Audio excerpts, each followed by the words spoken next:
नमस्कार, आभार, अभिनंदन। एक नई सुबह, नया दिन और नई आशाओं के साथ मैं अनामिका एक बार फिर हाजिर हूँ। आप सभी दर्शकों का हर दिल अजीज़ कार्यक्रम बिहार बिहान में बहुत स्वागत करती हूँ। कार्यक्रम की शुरुआत मैं कुछ इस तरह करना चाहूँगी कि जीवन में कुछ ऐसा करो कि पहचान बन जाए, हर कदम ऐसा रखो कि निशान बन जाए। यूँ ज़िंदगी तो हर कोई जीता है, तुम कुछ इस तरह जियो कि मिसाल बन जाए। दर्शकों, अगर हम देखें तो हम ये देखते हैं, ये बात कितनी सही लगती है कि यूं ही ज़िंदगी तो हर कोई काट लेता है, हर कोई गुजार लेता है, पर जब तक जीवन में कोई लक्ष्य ना हो, कोई उद्देश्य ना हो, तो फिर ये जीवन दिशाहीन है, अधूरा है। ये बात पूरी तरह से हम पर निर्भर करती है कि हमें अपनी लाइफ को कैसे लीड करना है, उसे किस दिशा में आगे लेकर जाना है। और इसके लिए सबसे ज़रूरी है सही लक्ष्य चुनना, अपने लक्ष्य को निर्धारित करना। और इसके लिए ये भी ज़रूरी है उस मुताबिक खुद को तैयार करना, मेहनत से आगे बढ़ना, क्योंकि सफलता मेहनत से ही मिलती है और जीवन जीने का सच्चा सुख अपने एम को, अपने लाइफ पर्पस को अचीव करके ही मिलता है। इसीलिए तो कहते हैं, having an aim is life is the key to achieving your best. तो आइए इन्हीं विचारों के साथ आज के कार्यक्रम की शुभ शुरुआत करते हैं और आपको लिए चलते हैं हमारे पहले सेगमेंट अनमोल वचन की ओर। महापुरुषों के कथन, उनकी बातें अनमोल होती हैं जो हमें जीवन में अच्छा सोचने और अच्छा करने की सीख देती हैं। तो आइए देखते हैं क्या है आज का अनमोल वचन।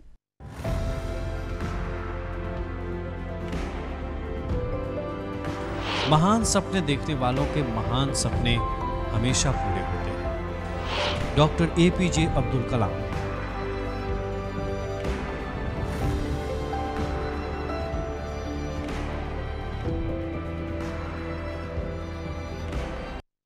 आपको आज के विशेष मेहमान से मिलवाने की। शिक्षा एक ऐसी प्रक्रिया है जो लगातार चलती रहती है। ये हमें आत्मनिर्भर बनाती है, मजबूत बनाती है, हमें समाज का एक जिम्मेदार नागरिक बनाती है।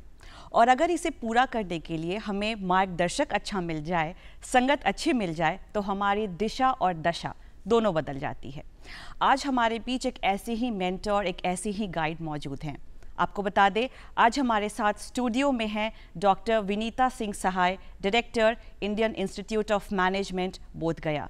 तो आइए तहे दिल से मिलकर इनका स्वागत करते हैं। A very warm welcome to the show ma'am. Thank you so much Doordarshan and thank you so much Anamika for having me।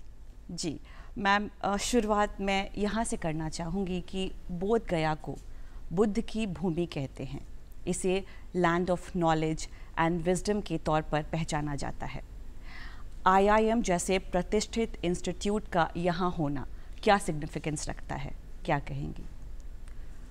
Anamika, management की दुनिया बहुत बदल गई है। शुरुआत में मैनेजमेंट में सारा फोकस हम लोग कहते हैं टू डू पे होता था, to make things more efficient. So the concepts जो हम लोगों को हम स्टूडेंट्स को सिखाते थे वो होते थे हमेशा एफिशिएंसी के अराउंड। तो हम planning, organizing, directing, controlling, quality circle, therbligs, time and motion study, इस तरह की बातें करते थे। बट 2018-19 के अराउंड हम लोगों ने मैनेजमेंट में टू डू से टू बी की जर्नी शुरू करी। और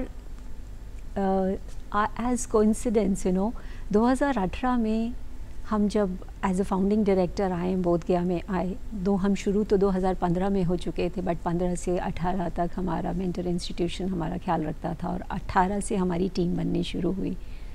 और ये वो दौर था जब टू बी पे फोकस होने लगा। एक्चुअली बुद्ध की धरती, इस एनलाइटनिंग लैंड ऑफ एनलाइटनमेंट जिसको हम बोलते हैं, हमने अपने इंस्टीट्यूट को #एनलाइटनिंग IIM का नाम दिया हुआ है। क्योंकि टू बी को समझने के लिए इस धरती में होना बहुत सहज था। बिल्कुल। ये जो यात्रा है टू डू से टू बी की, ये बहुत फैसिलिटेट हो गई। और इस दौरान पूरी मैनेजमेंट वर्ल्ड ने इस जर्नी को अडॉप्ट किया है और फिर उसके तुरंत बाद कोरोना हो गया जी। और कोरोना ने तो विश्व को, मैनेजमेंट को, कॉरपोरेट इंडिया, कॉरपोरेट वर्ल्ड को सिखाई दिया कि वो सारे तरीके जिससे बिजनेसेस होते थे वो नहीं चलते। सो इससे अच्छा जगह और इससे अच्छा समय नहीं हो सकता था हमारे इंस्टीट्यूशन को एनलाइटनिंग आईआईएम की तरफ चलने के लिए जी। और बुद्ध की धरती इसमें एक बहुत बड़ा फैसिलिटेटर है। जी। अगर आईआईएम के मूल उद्देश्यों के बारे में आपसे जानना चाहूँ तो क्या कुछ कहना चाहेंगी और ये किस विजन को लेते हुए आगे बढ़ रहा है? एक्चुअली जो देश का उद्देश्य है वही आईआईएम का उद्देश्य है, विश्व गुरु बनना। और हमारे को तो ये जिम्मेदारी और ज़्यादा महसूस होती है क्योंकि नालंदा जो प्राचीनतम विश्वविद्यालय है वो हमारा पास में ही है। तो जब भी हमें प्रेरणा की ज़रूरत होती है हम नालंदा विश्वविद्यालय में जाके breathe in, breathe out and we get inspired. लेकिन ये कहना आसान है, बट वापस विश्व गुरु बनने की तैयारी के लिए ज़रूरी है कि हम एक नॉलेज फोर्स के रूप में उभर के आएँ। मुझे ऐसा लगता है कि देश की इस वक्त सबसे बड़ी प्राथमिकता और जो आईआईएम की भी प्राथमिकता है वो अपनी कंट्री के यूथ को, आपको ऑलरेडी पता है कि 1.4 बिलियन पॉपुलेशन है हमारे देश की, मीडियन एज 28 इयर्स है और करीबन 70% लोग 35 साल से नीचे के हैं। तो इस वक्त तो देश को सिर्फ एक काम करना है, to skill up and educate this population. और इसी उद्देश्य से आईआईएम बोधगया जो कि 2018 में सिर्फ 38 बच्चों के साथ ऑपरेट कर रहा था, आज की तारीख में मुझे आपको बताते हुए बहुत गर्व होता है कि we are among the 21 the largest IIM in the country. इस एकेडमिक ईयर में जून से बल्कि एक हफ्ते में हम लोगों के पास 1600 स्टूडेंट्स होंगे एंड हम लोग सिर्फ मैनेजमेंट करते हैं। तो मैनेजमेंट में 1600 students right from 17 year olds जो आईपीएम कोर्स को ज्वाइन करते हैं टू पीएचडीज़। ये हमारी एक मुहिम है देश के यूथ को स्किल अप करने की और फिर से वापस बिहार को, देश को वो गौरव दिलाने की जो हमारा ही है, विश्व गुरु बनने का। बिल्कुल बिल्कुल, बहुत खूबसूरत बातें मैम। मैम साथ में ये भी जानना चाहेंगे कि आईआईएम बोधगया की वैल्यूज़ के बारे में और अभी के दौर में compete करने के लिए उन तमाम स्टूडेंट्स को, बच्चों को क्या मॉरल वैल्यूज़, क्या वैल्यूज़ इम्बाइब करने की, उन्हें आत्मसात करने की ज़रूरत है, कुछ इस बारे में भी बताएं। आपने बहुत खूबसूरत बात कही और जैसे मैंने आपसे बोला था ये टू डू से टू बी की जो जर्नी है इसमें हमारी 5 कोर वैल्यूज़ हैं जो हमें मदद देते हैं। उसमें शीर्षतम है माइंडफुलनेस जो उस जगह की धरोहर है जी, विरासत है। उसके अलावा हम बहुत सारा काम करते हैं सोशल इम्पैक्ट पे, लीडरशिप पे, लाइफ लॉन्ग लर्निंग पे और आज का जो वैसे लोग बज़वर्ड कहते हैं बट मुझे हमेशा ऐसा लगता है जो हिंदुस्तान की ही धरोहर थी, सस्टेनेबिलिटी पे। आप हमारे कैंपस में अगर आएंगे तो आपको एक एक कण में ये 5 वैल्यूज़ एकदम जीवंत दिखाई देंगी, चाहे वो हमारा बिल्डिंग हो, आर्किटेक्चर हो, कोई भी चीज़ हो। अक्सर हमसे लोग पूछते हैं कि आपने इस state of the art campus को इतना ट्रेडिशनल क्यों बनाया है, बिकॉज़ हम चाहते थे कि इस ट्रेडिशन और इस हमारी एंशिएंट हेरिटेज को हम कहीं मिला सकें। तो आप हमारे कैंपस में आएंगे तो आपको हर वो चीज़ दिखेगी जो हम और हमारी है और येट हम बात जो कर रहे हैं वो 21वीं सदी की है। और मेरा एक बड़ा ही फेवरेट सा फ्रेज़ है जो मैं हर लोगों के साथ शेयर करती हूँ क्योंकि जैसे भी आप हमारे कैंपस में घुसते हैं तो सबसे पहले आपको नंदी दिखते हैं जी। और जब हम उन्हें स्थापित कर रहे थे तब भी बहुत सारे लोगों ने पूछा था कि विनीता ये कुछ नॉन सेक्युलर तो नहीं है, बिकॉज़ आईआईएम से एक्सपेक्टेशन है कि हमें सेक्युलर होना है जी। और फिर हमारी टीम ने एक बहुत ही सुंदर, हमने जिसको प्लाक पे लगा के अपनी उस प्रतिमा के आगे रखा है और वो कुछ ऐसे कहती है कि Nandi is inert yet alert, Nandi is always in waiting, Nandi is always in the moment, neither in the anxieties of the future nor in the regrets of past. Nandi is all about patience, Nandi is all about perseverance and Nandi is all about listening. लोग नंदी के कान में जाके कहते हैं. And these are the values, these are the qualities needed in a mindful manager, and that's Nandi for us. So we've tried, whether it is building, whether it is infrastructure, whether it is core values, everything is about taking pride in us and ours and trying to beautifully imbibe what was traditionally ours and to take it forward. You have defined it so beautifully, ma'am. Moving forward, ma'am, in this present era where everything is becoming digital, technologies are getting advanced day by day. ऐसे में अगर हम education system की बात करें तो किस तरह से ये हर दिन एडवांस होता टेक्नोलॉजी कंट्रीब्यूट कर रहा है इसे स्ट्रेंथन करने में, इसे बूम करने में, क्या कहेंगी? Actually Anamika, you know, technology हमेशा से एक इनेबलर होता है. Technology is more of a tool. So yes, you are right that in today's time हम उसको avoid नहीं कर सकते. तो लोग अगर बोलते हैं कि नहीं digital devices are spreading so much of they have so much of vices, agreed, but you can't avoid it. How we have to raise the generation today is how to use these tools. ये tools की तरह use करते हुए, इन्हें enabler की तरह use करते हुए. अब जैसे AI एक यथार्थ है, आप उससे बच के नहीं जा सकते. अब AI को आप कैसे एजुकेशन में, ट्रांसफॉर्मेशन में, मेडिकल साइंस में, एम्प्लॉयमेंट जनरेशन में यूज़ करते हैं, वो हमारी एक जर्नी है. So digital is good. In fact मुझे ऐसा लगता है कि हमारे देश में ख़ास तौर से जो एक डिवाइड था, डिजिटल ने उसे बहुत खूबसूरत तरीके से भरा भी है. So today everybody is much more empowered because of technology, because of digital world. That's right. Only thing is, yes, we need to learn how to use it. जी जी बिल्कुल मैम, उसे सही तरीके से यूज़ करना है, वो ज़्यादा ज़रूरी है.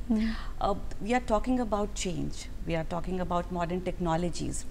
तो ऐसे में अगर हम अभी के समय की बात करें तो हम ये देखते हैं कि कुछ specialised courses like artificial intelligence हो गया, एनालिटिक्स हो गया, तो इन तरफ अभी के बच्चों का जो इंटरेस्ट है, जो इंक्लाइनेशन है, वो आप किस तरफ छात्र छात्राओं का देखती हैं? क्योंकि अगर हम कुछ समय पहले की बात करें तो हम ये देखा करते थे कि फिनेंस की बात करें, मार्केटिंग की बात करें तो उस एरिया में लड़कों का जाना ज़्यादा होता था, और वहीं ह्यूमन रिसोर्सेज की बात करें तो लड़कियों का हम ज़्यादा इंक्लाइनेशन उस तरफ देखते थे.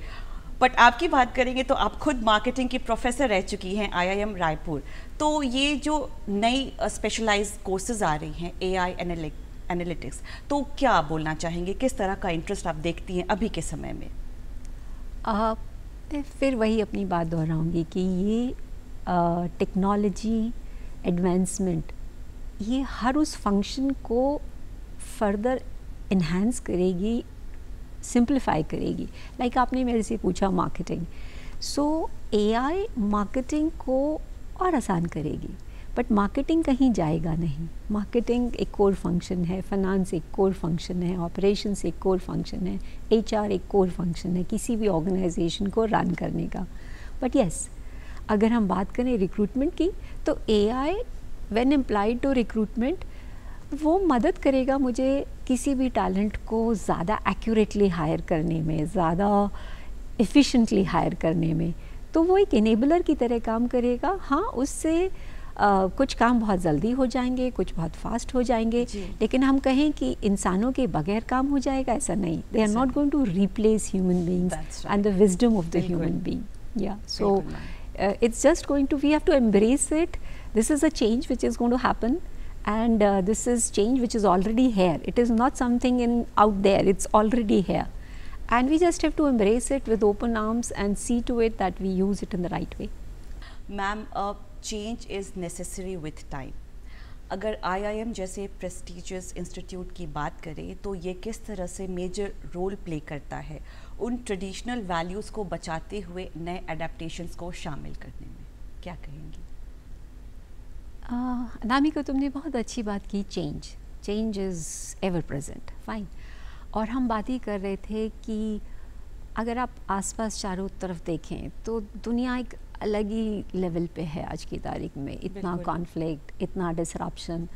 सो पहले हम मैनेजमेंट सर्कल में बात करते थे कि वर्ल्ड वूका है, वोलेटाइल, अनसर्टेन, कॉम्प्लेक्स, एम्बिगुअस. अब हम मैनेजमेंट सर्कल्स में बात करते हैं कि दुनिया बानी है, ब्रिटल, एंशियस, नॉन लीनियर और इनकॉम्प्रहेंसिबल। तो इनकॉम्प्रहेंसिबल को कॉम्प्रहेंसिबल की जो यात्रा है, ये जो एंग्जाइटीज़ को टोन डाउन करना है, इसी वजह से बिजनेसेस को भी पता है कि पुराने तरीक़ों से बिज़नेस नहीं होगा। और हम लोग किसके लिए यूथ को प्रिपेयर कर रहे हैं? बिजनेसेस के लिए। राइट। तो इसी वजह से जो 5 कोर वैल्यूज़ IIM बोधगया की हैं, जिसमें मैंने अभी बोला सबसे ऊपर माइंडफुलनेस है, बट अदर वैल्यूज़ हैं social impact, leadership, life long learning and sustainability.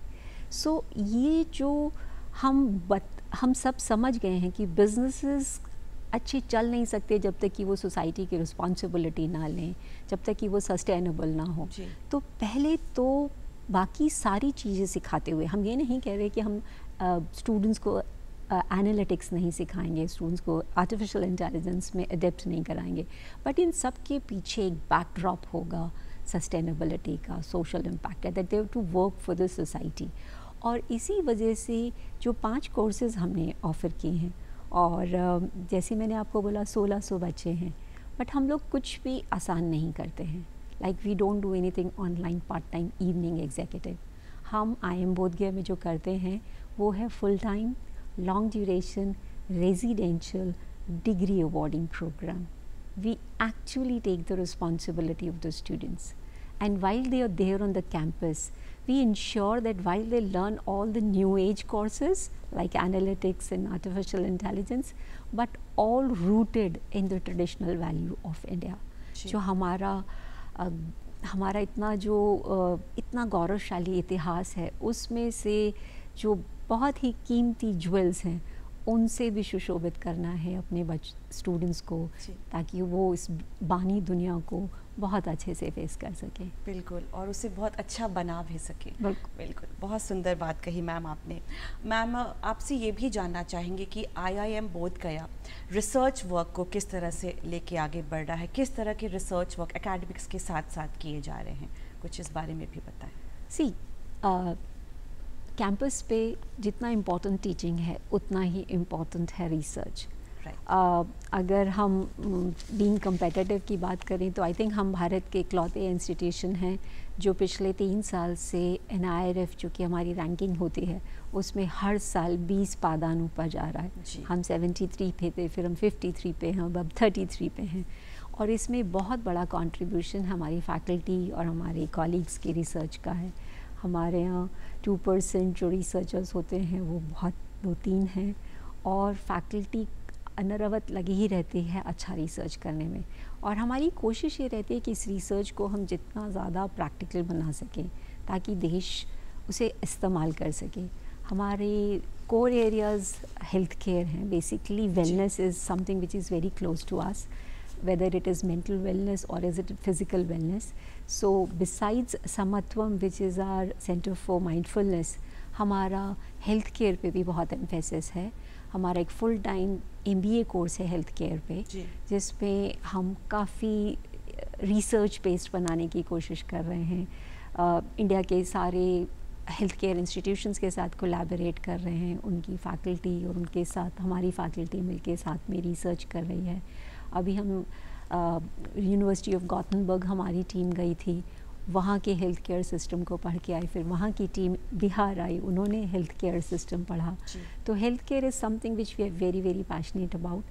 और अदरवाइज़ यंग टीम फैकल्टी की है, सब PhD best of the IIT IIM से हैं, और वो सब जुटे हुए हैं देश के लिए ऐसी रिसर्च करने के लिए जो कि यूज़फुल हो, प्रैक्टिकल हो। जी बिल्कुल। मैम, कुछ बातें IIM बोधगया की प्लेसमेंट के बारे में भी जानना चाहेंगे, जॉब प्लेसमेंट के बारे में क्या बताना चाहेंगे?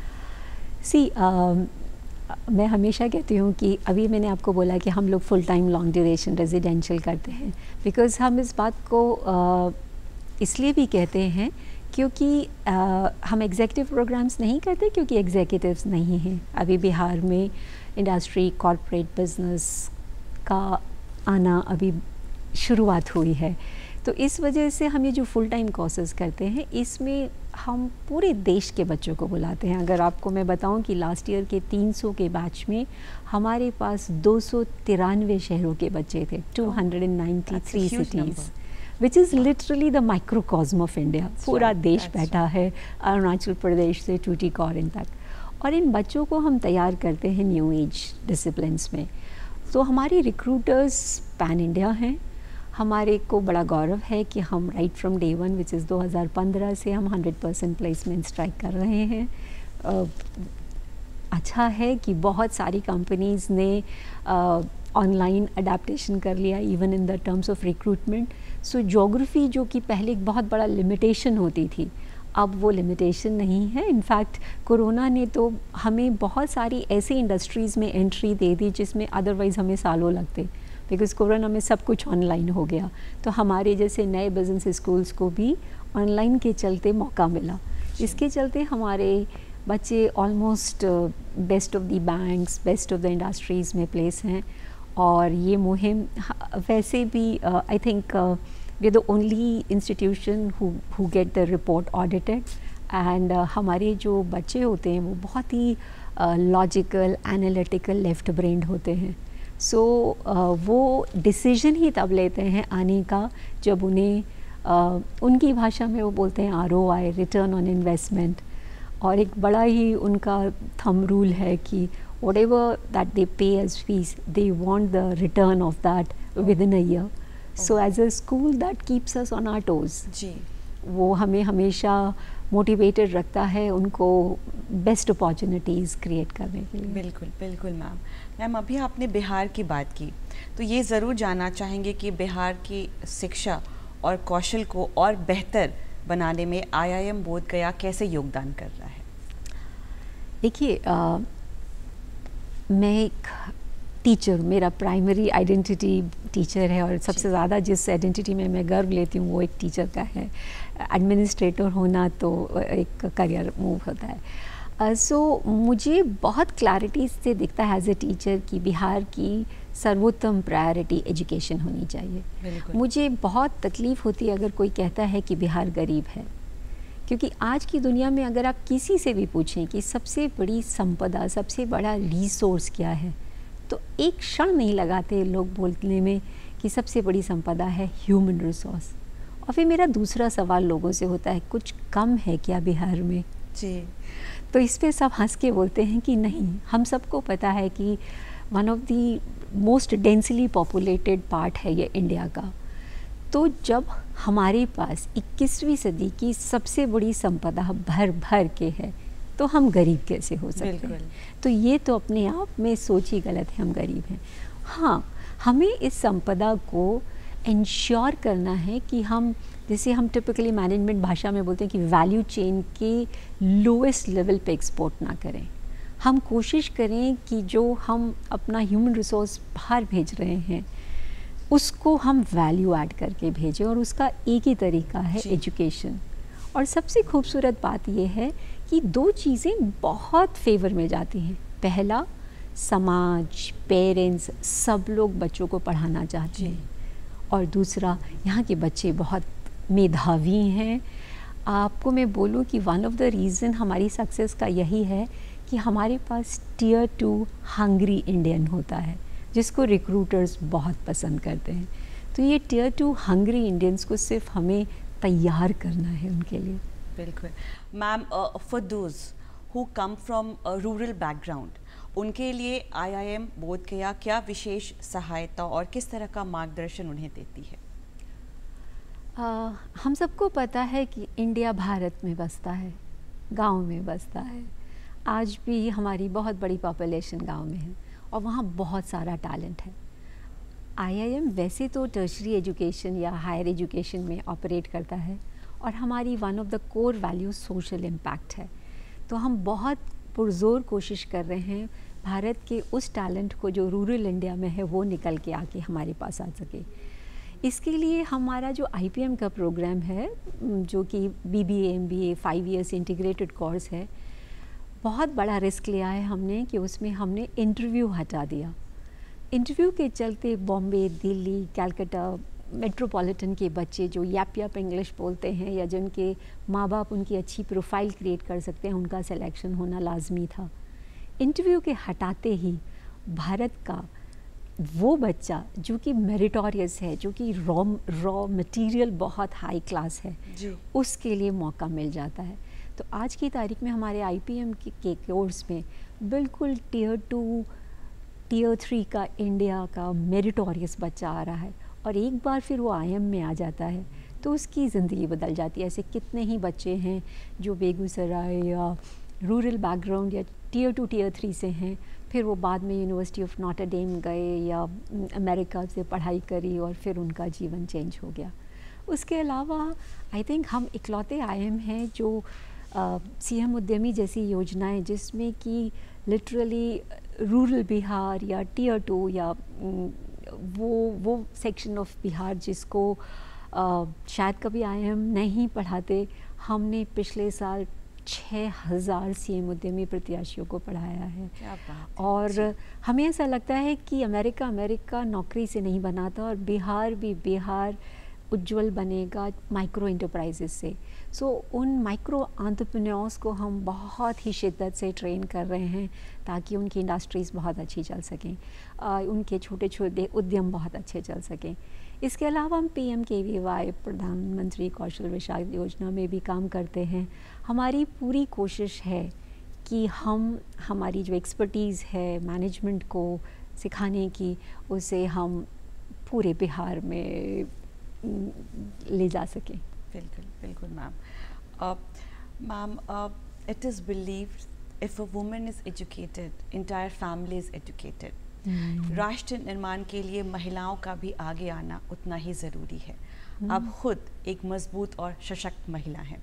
अगर महिलाओं की शिक्षा की बात करें, कितना ज़रूरी मानती हैं आप उन्हें शिक्षित करना? चाइना एक बार बोलता था कि इंडिया से उन्हें डर नहीं क्योंकि 50% वर्कफोर्स घर बैठी है। चाइना कितना गलत हो सकता है ये बिहार में रह के अंदाज़ा होता है। बिल्कुल। इस वक्त मुझे ऐसा लगता है कि अगर विमेन की बात करें तो सबसे प्रोग्रेसिव स्टेट मुझे बिहार ही लगता है, क्योंकि 33% reservation across jobs and 50% in education departments.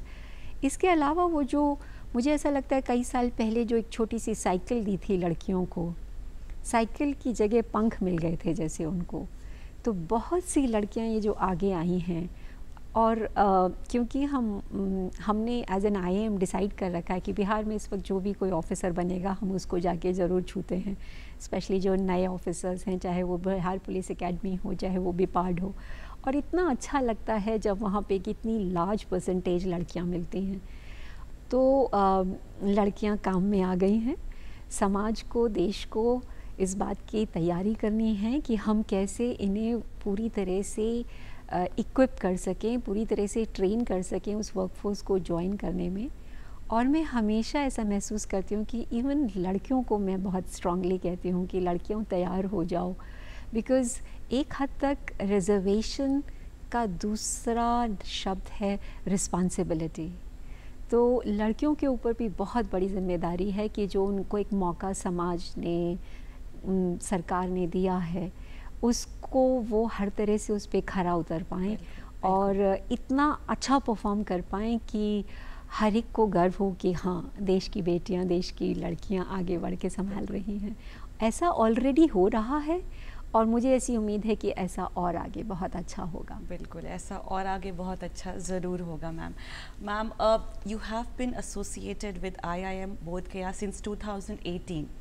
ऐसे में आपके वर्क एक्सपीरियंस के बारे में भी हम ज़रूर कुछ जानना चाहेंगे और आगे क्या और सोच कि आप क्या चल रही हैं और आगे किस तरह की और IIM में चीज़ें शामिल करनी है और क्या फ्यूचर प्लानिंग्स है इसको लेकर?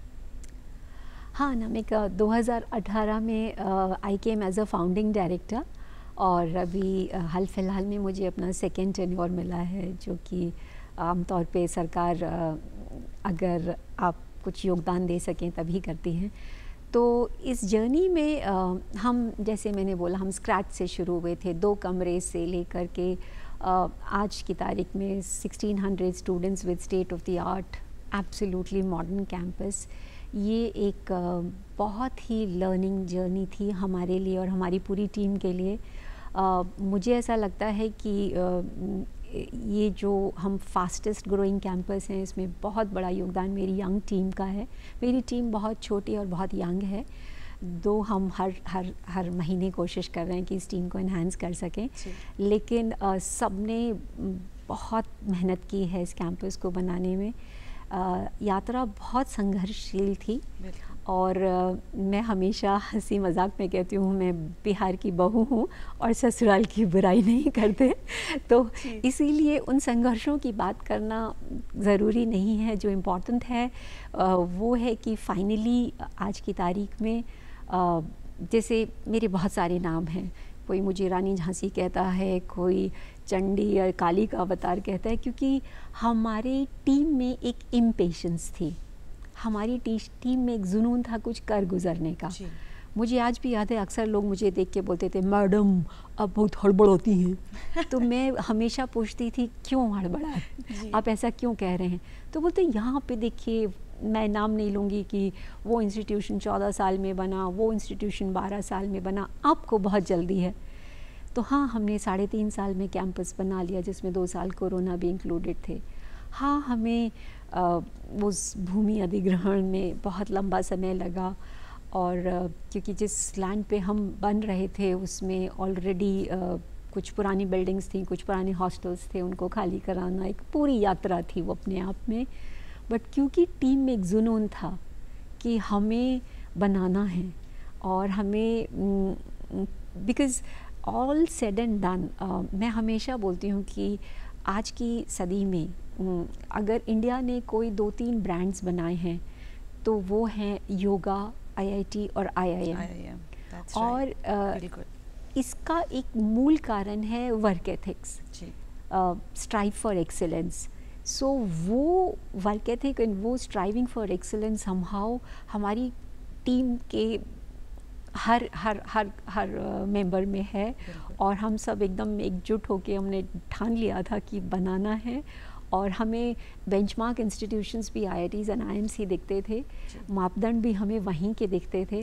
तो मैं हमेशा लोगों से पूछ लेती थी कि परमिशन दे दीजिए कि हम कुछ और हो जाएं या आप हमारे साथ सहयोग करेंगे, हमारे स्टैंडर्ड्स में आएंगे। And I am very grateful that the entire ecosystem helped अस। बिल्कुल मैम।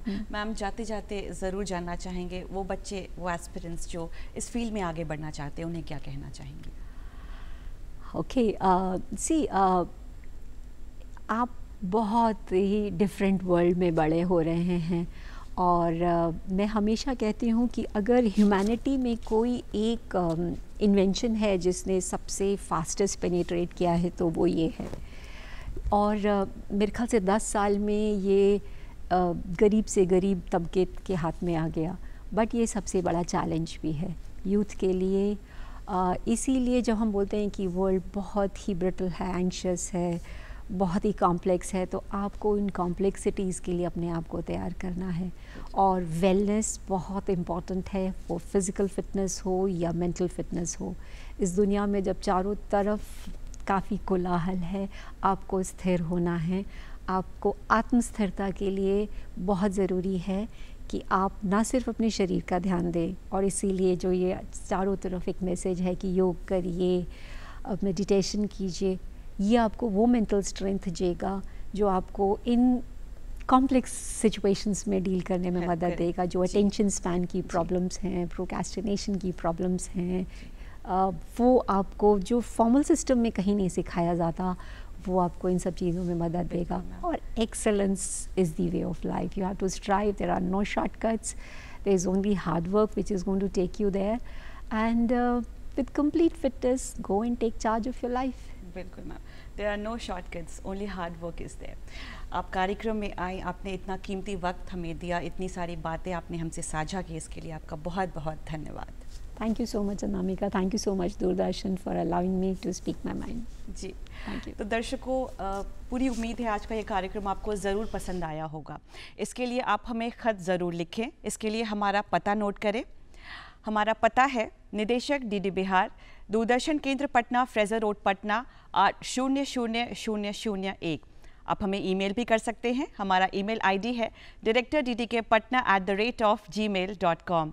इसी के साथ घड़ी की सुई ने इशारा कर दिया है कार्यक्रम की समाप्ति का। मुझे इजाज़त दीजिए, कल फिर आपसे मुलाकात होगी एक नए विषय के साथ, एक नए मेहमान के साथ। तब तक अपना ख्याल रखिए, अपनों का ख्याल रखिए। Thank you for joining. Have a great day ahead. नमस्कार।